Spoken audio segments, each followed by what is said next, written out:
Late summer of the late 1820s laid a strange, burnished light over the Green River country, one of those slanting Wyoming suns that made every ridge glow like hammered brass and every sagebrush shadow look sharp enough to cut a man's boot sole. The Wind River Range rose pale blue in the distance, its peaks still holding winter ice even as the days warmed, and the long cottonwood bottoms shimmered with the first hints of yellow. The beaver were thinning any trapper with eyes knew it. Jedediah Smith's own journals spoke of these same quieting waters. Dams gone to rot, slides gone to grass, sign grown faint. What had once been some of the richest beaver country in the West now lay eerily still, the streams running clear and empty, save for the occasional lone ripple of a muskrat. Elias Boone Hardesty knew that silence better than most. He stood knee-deep in the shallows of the upper Green, a man carved from solitude, half-Scots and half-Métis, built lean but hard as cured rawhide. The sun cut across his cheekbones, showing a face weathered smooth by wind and winter, dark hair tied back with a strip of elk sinew, eyes gray-green like river ice in April. He always looked as though he were listening for something, though no man could say what. Elias spoke little and noticed everything. The trappers called him mule-stubborn and mountain silent. Some meant it as a jest, some didn't. He eased his final trap up from the mud, water running off the jaws in silver streams. Empty again. The river felt wrong under his hands, too quiet, too empty, as though the country itself were holding its breath. The Blackfeet had been pushing farther south that year, and every trader from Laramie to Pierre knew it. Whole brigades were avoiding the Yellowstone headwaters. Even some of the old-time hands who had run with the likes of Beckworth or the Sublette brothers were speaking in lower tones these days, glancing over their shoulders whenever the wind changed. Elias tipped the trap back into the water and straightened. Behind him, from up on a sagebrush rise where the trappers' temporary camp sprawled, came a sudden hoot of laughter. "Hardesty!" a voice called. "Hey, Bearbait, how's the pickin' down there? Find any beaver, or are you just looking at your reflection again?" More voices joined, scraping against the dry evening like dull knives. Elias didn't turn. He never did when they started. He simply walked up out of the river, moccasins squelching in the mud, and slung the empty traps across his shoulder. Camp was a haphazard sprawl of canvas shelters, greenwood fires, half-dressed hides, and men smelling equally of black powder, sweat, and boiled coffee. The brigade had gathered for a short rest men from Street Lewis, from Street Joseph, from the Red River settlements, each with their own stories, scars, and reasons for being this far from civilization. A few skinners knelt over beaver plews with curved steel knives, scraping away the last bits of gristle. Horses stood hobbled near the tree line, swishing their tails against the mosquitoes. Somewhere, a French-Canadian fiddler tuned 2 crooked notes before giving up and reaching for his whiskey. As Elias approached, a wiry trapper named McClary spat a brown stream of tobacco into the dust and nudged the man beside him. "Careful, boys," McClary drawled. "He might pull out that map of his, the one ain't nobody seen but everybody's heard about." He tapped the side of his nose. "Some say it leads to Spanish gold. Some say it leads to nothing but a grave dug by fools." Another man chimed in, voice slurred from afternoon drink. "Map's a myth, I heard. Ain't no Spanish mines in these parts. Just stories to keep greenhorns dreamin'." "Yeah," a third added. "And Hardesty's about as likely to show it as a beaver is to grab a rifle and shoot back." The camp roared with laughter, but Elias stepped past them without a glance, though his jaw tightened slightly. He'd heard all the jokes. He'd learned long ago that men fear what they do not understand, and fear turns quickly to mockery on the frontier. He set his traps down near his small fire pit, crouched, and began to clean them with deliberate slowness. Truth was, the map they mocked existed. Tucked deep inside his possibles bag, wrapped in rawhide scorched and smoke-darkened with age, lay a packet no bigger than a folded kerchief.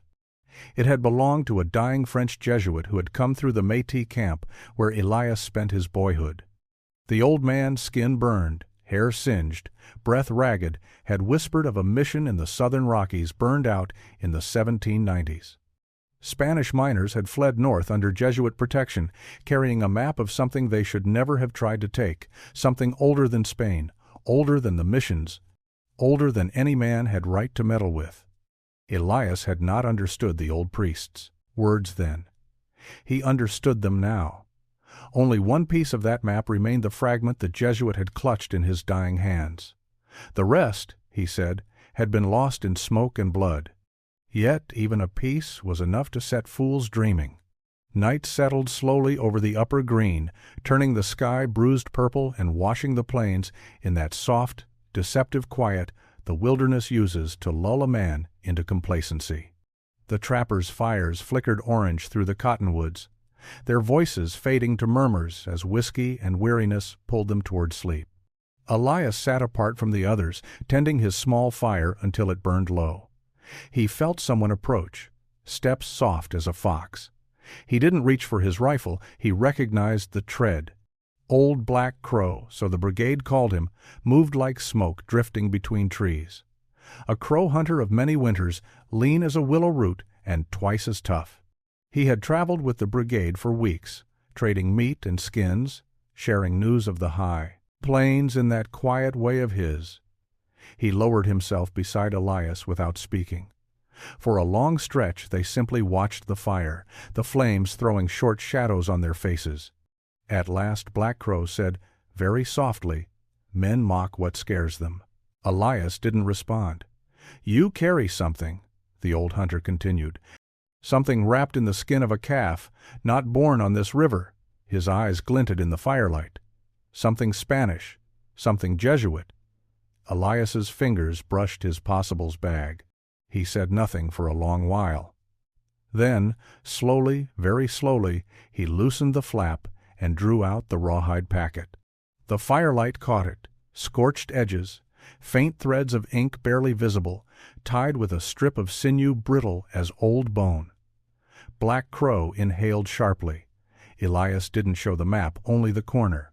A torn piece no bigger than a man's thumb, marked with strange symbols that mixed Spanish script with something older, a kind of mountain pictograph. The old hunter's face went rigid. He whispered, "Men have died for less than that scrap." Then he looked toward the dark ridges rising beyond the river, their shapes looming like frozen waves beneath the stars. "And more men will die if you follow where it leads." Elias folded the fragment away. The fire hissed. Somewhere in the cottonwoods a wolf let out a low, restless howl. The mountains listened in silence. They always did. The morning broke cold over the Green River basin, cold enough that Elias Boone Hardesty's breath came out in small white puffs that drifted sideways on the wind. The brigade was already stirring muted coughs, the scrape of flint on steel, horses snorting steam from their nostrils. But Elias had been awake long before the rest. He always was. The quiet hour before sunrise was the only time the mountains spoke plainly. He saddled his mare, a tough dun-colored Mustang with more scars than beauty, and slung his traps and possibles bag across the saddle. Horn. Black Crow watched him from the shadows of a cottonwood, arms folded, as unreadable as the land itself. "You go east," the old hunter said simply. "Powder River country." Elias nodded once. "Not safe." Elias nodded again. Black Crow grunted. "Stubborn mule." A faint smile tugged at the corner of Elias's mouth. Then he rode out. The land between the Green and the Powder was empty in the way only the high plains could be rolling sage, distant buttes shaped like broken teeth, and a wind that seemed to come from nowhere and everywhere at once. Elias rode with his shoulders loose, eyes restless, scanning every ridge, and draw the way a man learns to do after enough winters out here. Beckworth had once said the country had a mind of its own, and it didn't care to hide its moods. Elias believed that. He didn't push the mare hard. The beaver thinning on the Green meant he needed new waters, and Powder River, for all its dangers, still held sign in places where the Blackfeet hadn't yet claimed every crossing. But sign meant little if a man didn't live long enough to run his traps. By noon he'd found a stream running cold and clear through a narrow ravine, sheltered enough to set 3 irons. He waded into the water, feeling the mud swallow his feet, and placed each trap the way his Métis uncles had taught him patiently, precisely as though the land itself were watching to see if he'd make a mistake. When he was done, he climbed to a low ridge and scanned the horizon. That was when he saw them, 3 riders, far off. Too far to make out faces, but close enough to see the way they moved, quiet, drifting, watching. They weren't hunting buffalo. They weren't trappers. They were scouting. Elias didn't wait to see if they approached. He gathered his rifle, stamped out his small fire, and moved camp upstream into a stand of juniper. There he built nothing, lit nothing, left nothing. The map fragment in his bag seemed heavier than usual, as if the old Jesuit's ghost were tugging at his sleeve. When night fell, it fell fast. Wind moaned through the juniper branches like something half alive. Elias kept his rifle across his knees and listened. The prairie had many voices, crickets, owls, the restless scrape of dry grass, but every mountain man knew the difference between nature's sounds and the ones that didn't belong. At first he thought the rustling in the brush came from the horses. Then he heard it again, low, quick, deliberate. A growl, not human. Another answered it, deeper, closer. Wolves. Elias rose slowly, placing one knee on the ground to steady himself. Wolf packs were nothing new. Mountain men shared as much country with wolves as with beaver. But this pack wasn't circling at a distance. They were bold, hungry, and far too quiet.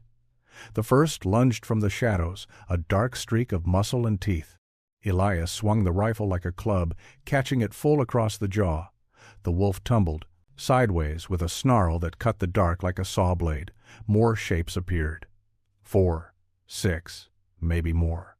Elias backed toward the fire pit he'd left cold. He struck flint to steel, once nothing. Twice sparks. On the third strike, a leaf caught. He bent low, cupping the ember in both hands until a faint orange glow blossomed. Wolves edged closer, eyes shining like coals. "Easy," he murmured, not to calm them, but to calm himself. The flame took. Elias jammed a knot of juniper branches onto it. They flared fast, spitting resin. He grasped a burning limb at one end and swung it in a tight arc. Fire hissed through the air. The wolves recoiled. For a moment, then hunger overcame fear. One lunged at his legs. Elias pivoted, ramming the torch straight into its muzzle. The smell of singed fur filled the night. Another wolf leapt from the left. Elias brought up his boot and kicked it midair, stumbling backward but staying upright. A third charged. Elias didn't have time to swing the torch. He dropped it and seized the wolf by its scruff, driving his Green River knife up into its ribs. Hot breath blasted against his cheek as the animal convulsed. Elias shoved it aside and retrieved the torch. The rest of the pack hesitated, milling, whining, circling. Then, as suddenly as they'd come, they slipped back into the night, one by one, until the ravine lay silent again. Elias stood alone, chest heaving, smoke curling from the torch in his hand. Blood Wolf and his own dripped into the dust. He let the torch burn down until only a smoldering knot of wood remained, then tossed it aside. In the silence that followed, he heard something he hadn't before, a strange, rhythmic pounding. He stepped toward the ridge. At first he thought it was thunder. Then he saw them. Carved shapes on a sandstone cliff across the ravine, spirals, stair-steps, crossed lines. Not natural, not random. The same symbols burned into the rawhide corner of his map. Elias felt the hair rise on the back of his neck. The Jesuit had not lied. He touched the pocket where the fragment rested, its edges warm from his fight with the wolves.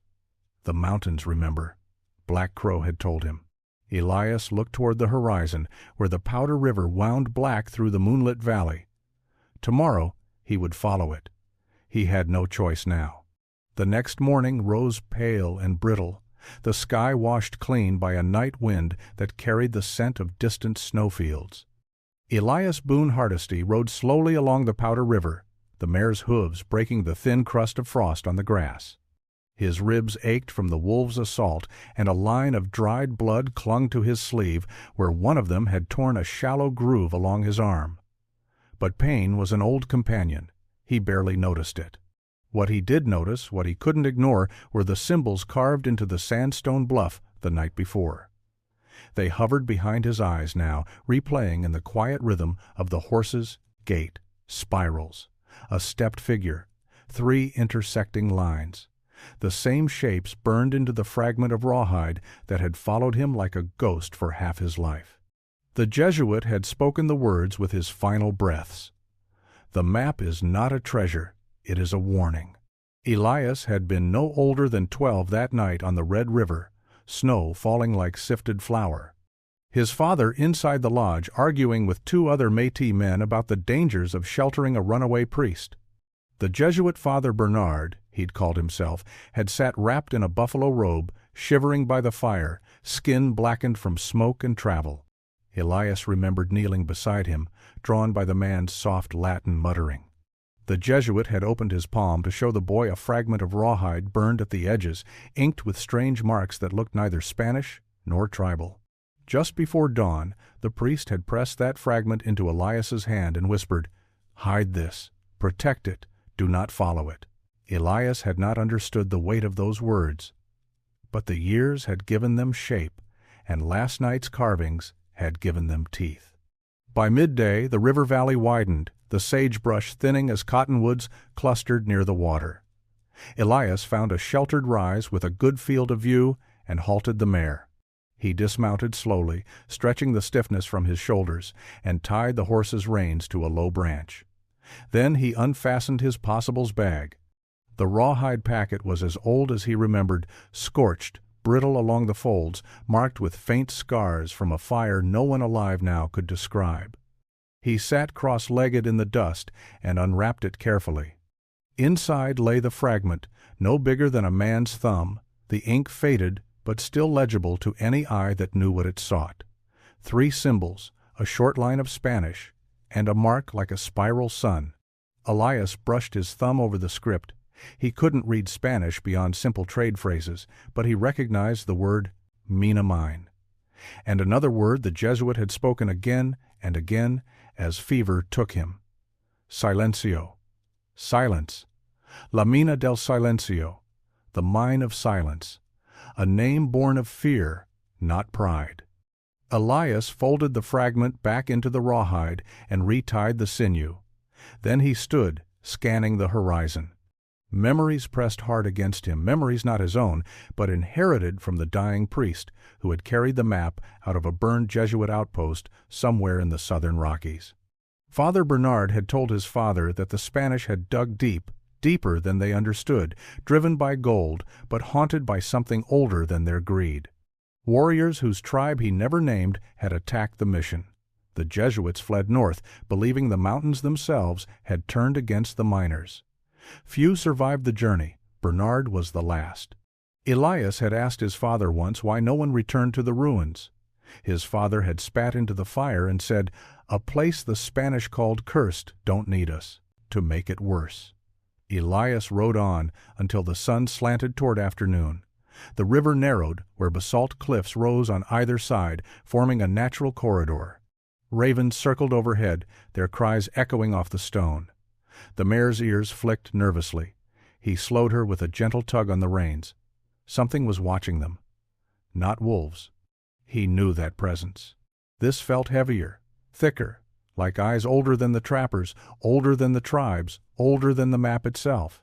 He dismounted and moved on foot, leading the mare by the bridle. His boots whispered over the dust. He reached the bend of the river just as the wind shifted. A figure stepped from behind a boulder.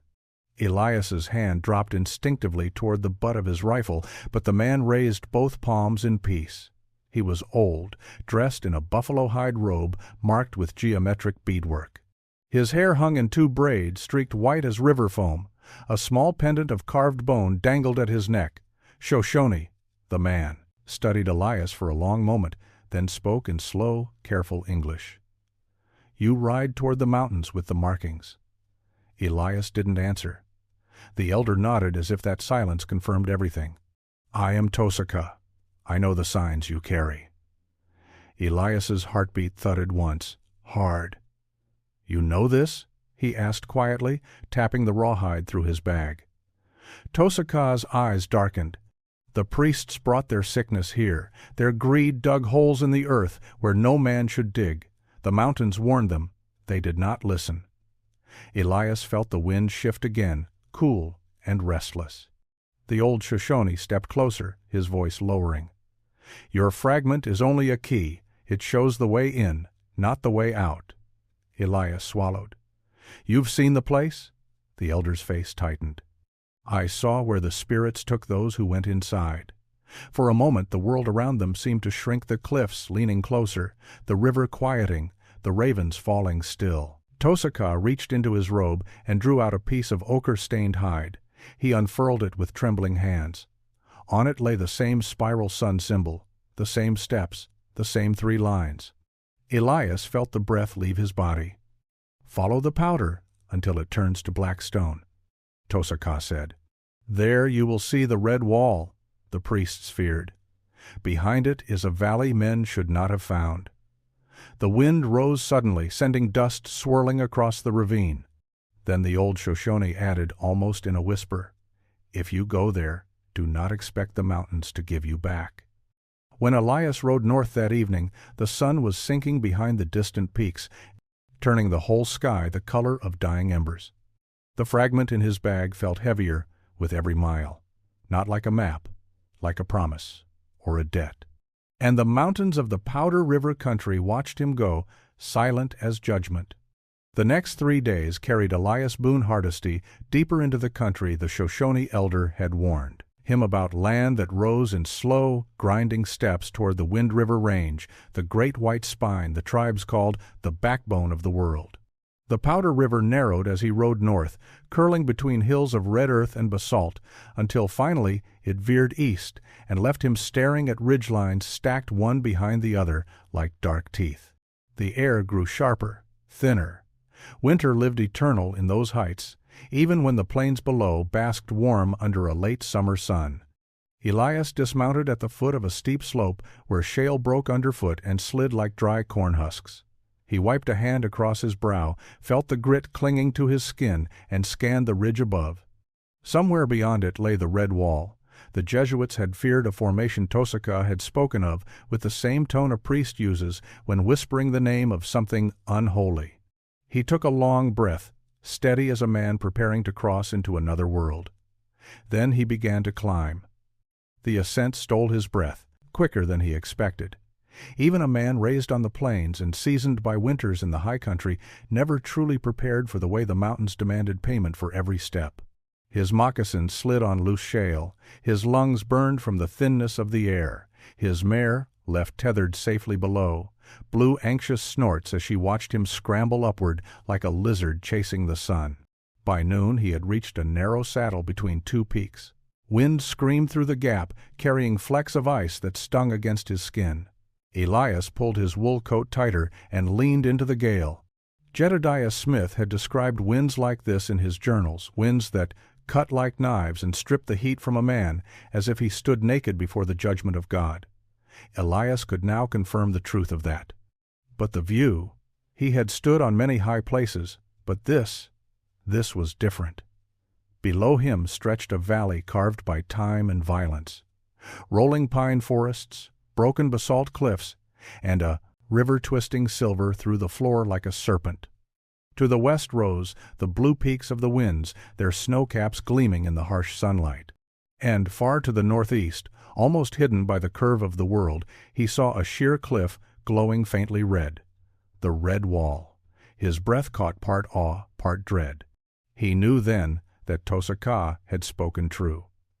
Elias descended the opposite side of the saddle with far more caution than he had used climbing up. Here the path narrowed to the width of a man's shoulders, the drop beside it plunging hundreds of feet into a chute filled with shattered stone. He kept one hand braced against the rock as he edged downward, boots searching for solid purchase. Halfway down he heard something shift above him, a crack, a hiss. Then the mountain moved. A slab of snow, hidden among the rocks and hardened by weeks of freezing nights, sheared loose and thundered toward him. Elias threw himself sideways, catching a jut of stone with one hand. The avalanche scraped past him so close he felt its icy breath against his cheek. Snow and stone roared down the chute, echoing for long minutes before silence returned. His palm bled where the rock had torn it open. He wrapped it with a strip of cloth torn from his shirt, jaw clenched but steady. The mountains, it seemed, were testing him. When he reached his mare again, she stamped nervously, ears pinned back.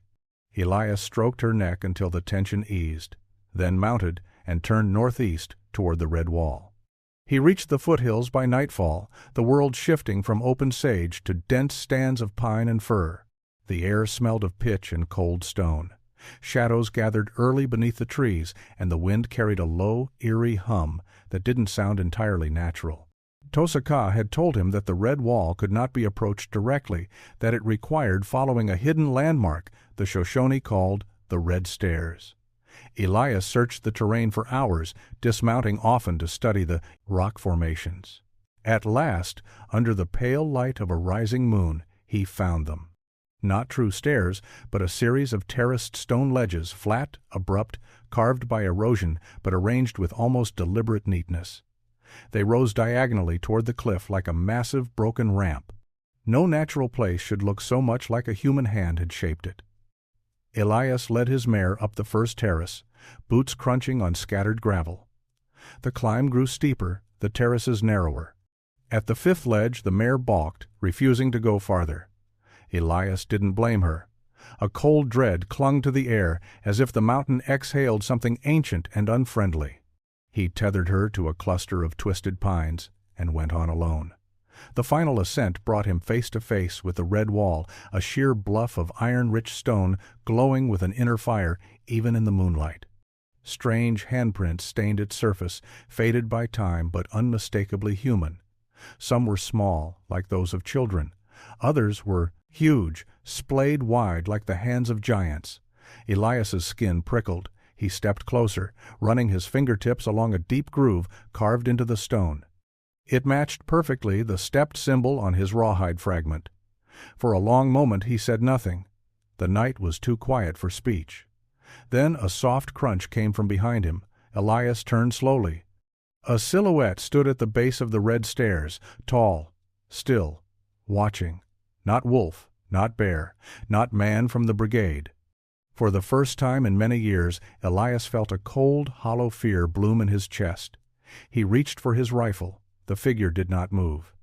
And in the moonlit quiet of the backbone of the world, Elias Boone Hardesty realized he was no longer following the map's path. Something else was following him. Elias Boone Hardesty did not breathe for a full heartbeat. The figure on the red stairs stood utterly still, as though carved from the very stone. Moonlight washed over it, revealing no details, only a dark outline against the silvered pines. Elias raised his rifle an inch, then hesitated.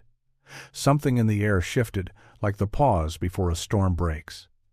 Then the figure turned. It didn't flee. It didn't charge. It simply pivoted with slow, deliberate calm and walked back down the stairs, its shape slipping between pines and vanishing into the timber as silently as mist. Elias waited another long moment, listening. Nothing, only the steady, distant sigh of the mountain wind. He lowered the rifle, though his pulse still hammered in his ears. Whoever or whatever had been there had left no tracks. When he descended the first terrace, he found the dust undisturbed, the pine needles unbroken. It was as if the figure had passed without touching the earth at all. He did not sleep that night. When dawn came pale and thin over the mountains, Elias saddled his mare and continued upward toward the red wall, determined to follow the path Tosaka had warned him of. The air tasted of iron and cold resin, the sky washed clean by night winds.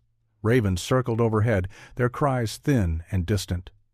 The red stairs led to a narrow break in the cliff, a cleft just wide enough for a man to walk through. Beyond it, the land dropped sharply into a hidden basin, shadowed by broken volcanic cliffs. The valley had no business existing where it did. It was cut off from every direction, walled by sheer stone, like a bowl carved by a hand far larger than nature's. Elias stood on the lip of the cleft, breath fogging in the morning air.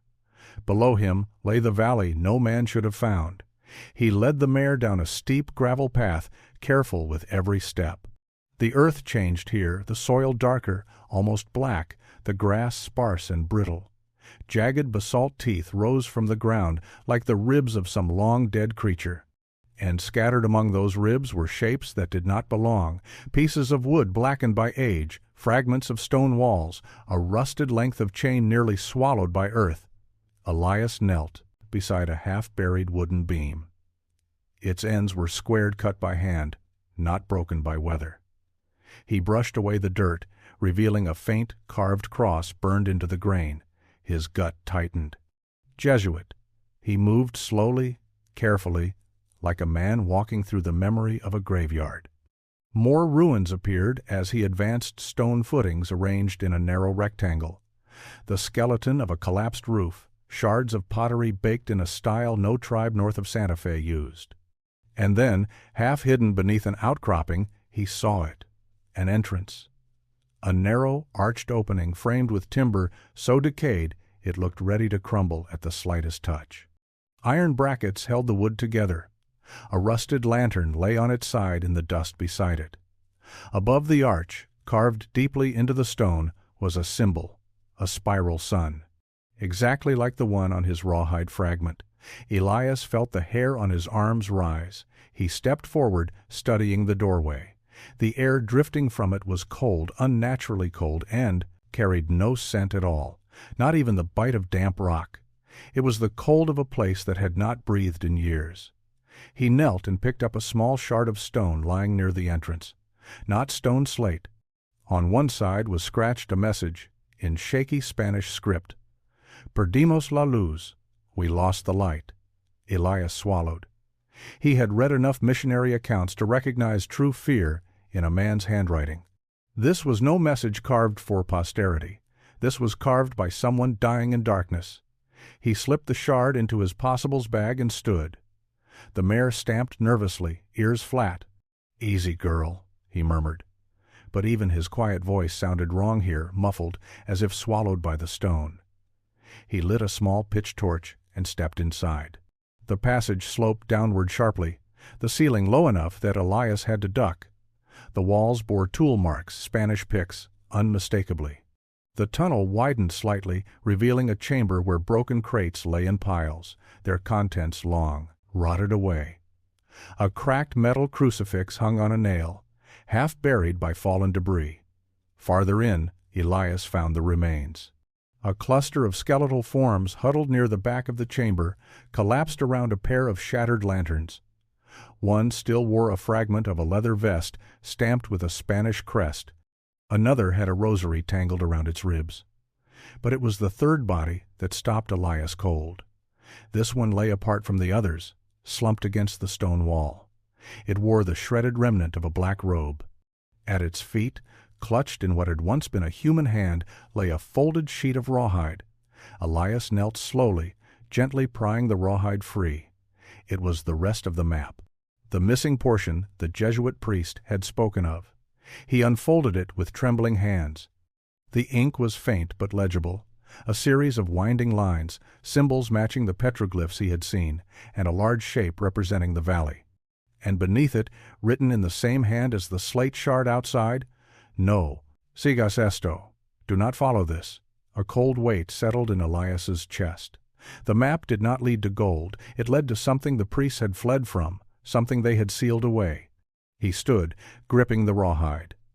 That was when he noticed the scratch marks. Deep gouges raked across the walls near the bodies, marks too evenly spaced, too deliberate to be from falling rock. They dragged across stone in long, desperate arcs. Elias backed away slowly, torch trembling faintly in his hand. The chamber felt tighter, the air colder. Then something creaked behind him. A shifting of rock, a sigh of earth. He spun toward the sound. Nothing moved. But the feeling of being watched, of something old and patient and buried, pressed against him like a hand on his spine. Clutching the complete map, Elias turned and climbed back toward daylight. He did not run, but neither did he look back. Elias Boone Hardesty emerged from the mine's black throat like a man surfacing from deep water. The air outside felt sharp, wild and blessedly alive compared to the breathless cold within. He braced a hand against the rock wall, letting the morning light burn the darkness out of his eyes. His torch sputtered and died in the dust beside him. The complete map, rawhide stiff, edges brittle, lay folded inside his coat. He could feel its weight against his ribs, an unwanted heartbeat thudding in time with his own. The valley around him seemed unchanged, silent as ever. But Elias had seen enough death to know when a place carried memory. The air here was too still, too expectant, like the hush in a lodge before a grieving family lifts the burial robe. He took a long breath and forced his legs to move. There was more to the mine. He could sense it the way a hunter senses a storm before the sky darkens. The tunnel he'd explored, the one where the Jesuits had died, was only the front chamber. The true heart lay deeper. The map showed it clearly now, a second chamber hidden by a collapsed wall somewhere behind the dead miners.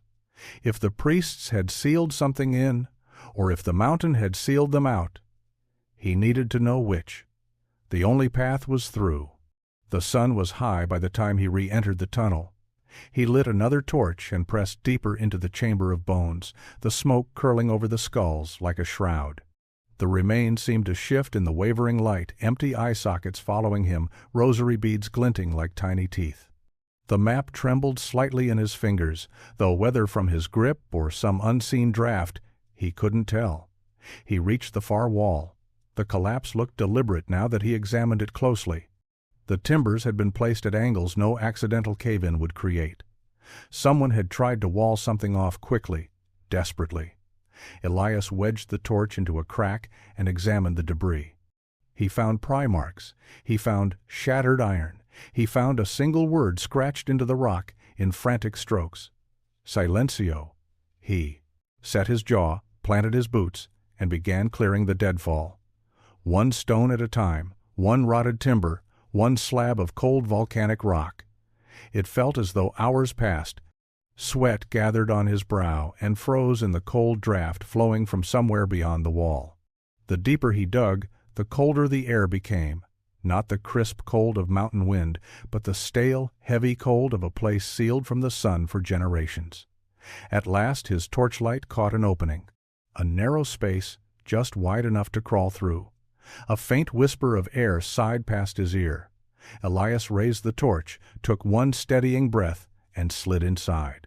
The second chamber was larger than he expected, large enough that his torch barely touched the far walls. The ceiling arched overhead, carved partly by hand, partly by time. Deep grooves in the stone suggested mining picks, but they stopped abruptly partway down the wall. Something had made the miners abandon their work mid-swing.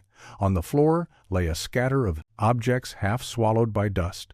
Iron tools rusted to flakes, coils of rope hardened by age, a shattered brass lantern, and something else.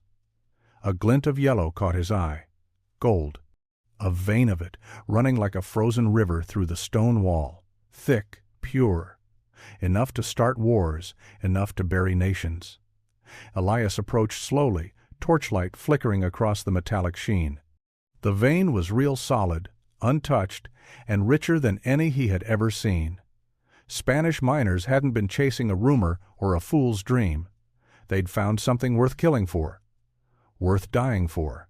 But the chamber didn't feel abandoned because of greed alone. There was something else here, something wrong. Elias stepped closer. The air grew heavy, his chest tightened, his breath came thin. He recognized it instantly. Stories from mining journals, frontier accounts, whispered warnings among traders. Bad air, black damp, choke gas, pockets where oxygen thinned, heavier gases pooled like invisible water. Men walked in, men never walked out. The Jesuits hadn't sealed the chamber to hide the gold, they'd sealed it because it killed. Elias staggered backward as dizziness washed through him. The torch guttered in his hand, shrinking to a trembling wick of flame. He stumbled toward the passage he'd crawled through, lungs screaming for something that wasn't there. His vision blurred, the gold blurred, the walls swayed, then his torch went out. Darkness swallowed him whole. He crawled. He didn't know how long. Minutes, hours, years. The stone floor was cold beneath his palms, scraping his skin raw. His breath came in shallow gasps. Somewhere behind him, the mountain exhaled its heavy, silent breath, an invisible hand pressing against his back. He found the opening by accident, slamming shoulder first into the edge of the crawl space. He dragged himself through, choking on the sudden rush of stale but breathable air from the first chamber. He collapsed among the bones. For a long while he lay there, feeling the mountains pulse around him like a living thing. When at last he staggered to his feet, the torch still lay extinguished, but light seeped into the tunnel from the entrance outside. Elias pocketed the complete map. He did not look back into the second chamber. Some truths weren't meant to be mined. When he emerged into daylight, the valley looked different. Not changed, watching. And up on the ridge, outlined against the lowering sun, stood 3 riders.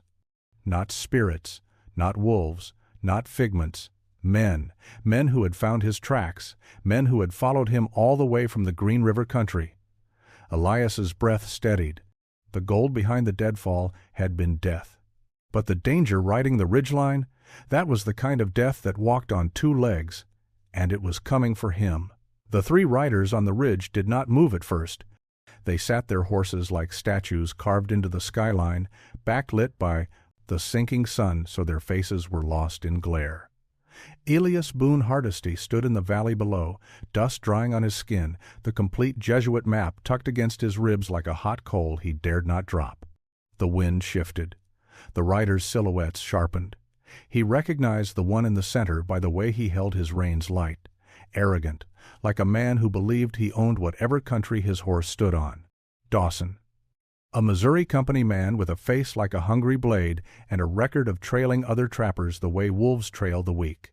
Elias had seen him once at Fort Union, haggling hard enough over plues to make Larpenteur himself grit his teeth. Rumor said Dawson bought information with whiskey and stole with a smile. If Dawson was here, the others were his knives. Elias rested his hand on the butt of his rifle, but didn't raise it. Not yet. The valley offered no cover, no trees, no boulders, nothing but basalt ribs and dead ground. If he fired now, he'd have 3 rifles pointed back at him before he chambered another round. Dawson finally nudged his horse forward, descending the slope with the lazy confidence of a man who thought he'd already won. "Hardesty," he called, voice carrying across the valley like a crow's caw. "Ain't this something? We been looking for you." Elias didn't answer. The other 2, Stiles and McCrae, fanned out behind Dawson. Their eyes darted around the strange valley, greed flickering bright as the torchlight Elias had carried inside the mine. Dawson reined in a few yards away. "Heard some tales," he said. "'Bout a map you've been totin' around like a babe in swaddlin'. Jesuit gold, Spanish mines, lost treasure." He spat. "Funny thing about tales, they got a way of crawlin' into the ears of men who want 'em." Stiles leaned forward in his saddle. "Just hand it over, Hardesty. We ain't looking for trouble." Elias almost laughed. Trouble had been following these fools since the day they set their sights on the wrong man. "You want what's in that mine?" Elias said. His voice was low, steady. "Go inside." Something in his tone made Dawson's smile falter. "You been down there?" "I have." "What'd you find?" "Death," Elias said simply, "and a reason that mine was sealed." McCrae snorted. "You expect us to believe that?" "I don't expect anything," Elias replied. "But if you walk in there chasin' gold, you'll die chasin' it." Dawson's smile returned. "You always were the quiet type. Always figure in silence makes you sound wise. But I ain't buying it. You got something on you, and you're gonna hand it over." He drew his pistol with casual grace. The other 2 mirrored him. Elias sighed through his nose. "So be it." What followed happened in 2 heartbeats. In the first heartbeat, Elias dropped to one knee, sweeping his coat aside and drawing his rifle up clean, smooth, practiced like a man who'd been killing for his own survival since his bones were soft. In the second heartbeat, the rifle cracked. Dawson jerked sideways, his pistol flying from his hand as the ball tore through his shoulder. His horse reared, screaming. Stiles fired wildly, the shot sparking off the basalt behind Elias. McCrae tried to wheel his horse for cover. Too late. Elias rolled, fired again. McCrae toppled from his saddle, crashing into a pile of shattered stone with a grunt. Stiles, eyes wide as a spooked doe, kicked his horse hard and fled back up the ridge. Dawson, pale and bleeding, clutched his arm and stumbled after him on foot, swearing with every breath. Elias didn't chase them. He knew the type they'd ride to the nearest fort or rendezvous and spread stories of Spanish gold until half the mountains were crawling with men who'd trade their lives for a handful of ore, unless he stopped it now. He strode toward Dawson, who had collapsed near a twisted pine. The wounded man looked up, face contorted with pain and fury. "You could have been rich," Dawson gasped. Elias crouched beside him. "There's no rich in there," he said. "Just bones, bad air, and a lesson the Spanish learned too late." Dawson spat blood in the dust. "Then why keep the map?" Elias pulled the rawhide packet from his coat.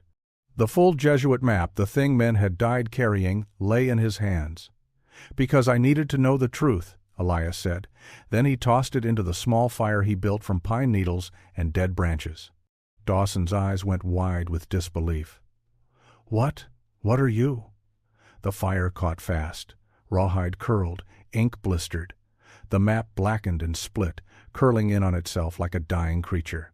"No man needs this," Elias said quietly.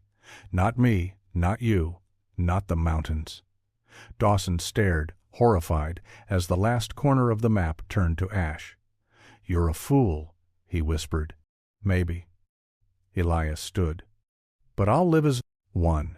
He turned his back on the wounded man and began saddling his mare. Behind him, Dawson's ragged breathing faded. Whether the man lived or died, Elias didn't care. The mountains would choose.